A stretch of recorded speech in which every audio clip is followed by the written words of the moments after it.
Morning, everyone. How you doing?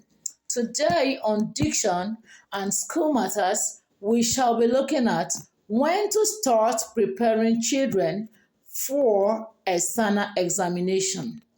I think because we are used to preparing them late and at the wrong time, that what leads to all those malpractices that takes place during external examination.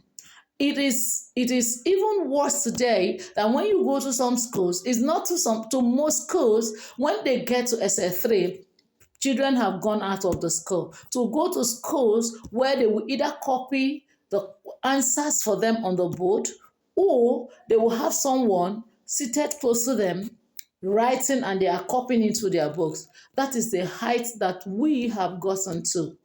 I beg you, if you are watching this video, please help me share it, because I'm going to share something very important that will help us curtail this thing. It cannot continue like this. If we continue like this, let's ask ourselves, where shall we be in 10 years to come?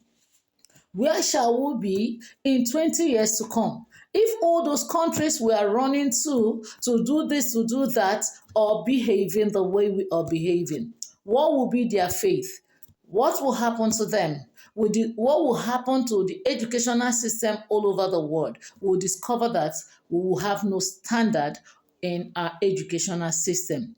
So, what I'm about to say today will go a long way to help individuals, teachers, parents, and schools if you pay attention to it. I pray I should be able to do justice to this in this part. But if I am not able to finish it, I'm going to have part two of it. Now, when should we start preparing children for external examination? We start preparing them as early as nursery too. I'm going to digress a bit from my area of study to other areas of study so that at least you will understand. You will not say she's just talking about her own area of study. No, I'm talking about all aspects of education or subjects. Yes, that's what I'm talking about. Let's say as children are in nursery classes, you want to teach them mathematics. You don't bring this issue of 1 and 1 11. 1 and 1 is not 11, because as they go on, when they get to primary 3 or primary 2, when they will start having what problem on mathematics, how do they reconcile this?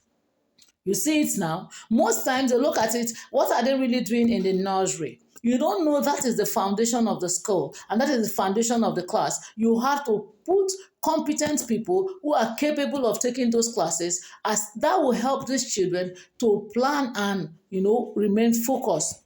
But they will look at it, I don't know nursery children, I don't know primary children, they end up giving them people who are not really competent to teach them the right things. But when you have competent people there, they teach them the correct thing that will help them develop and end up being able to write external examination without copying, without involving in malpractices. Now, let's say you some teachers are so lazy that they could not get external examination papers to help the children, so that these children will know what they should know before they write examination. School, go ahead, get books for the primary progressive mathematics for teachers copy, progressive mathematics teachers copy. That is past questions on common entrance, and they solved so many mathematics there that the teachers can learn from and teach the children so that they too would understand. Then for English language, go for book like English scholars for the primary classes. That will also help them prepare for what?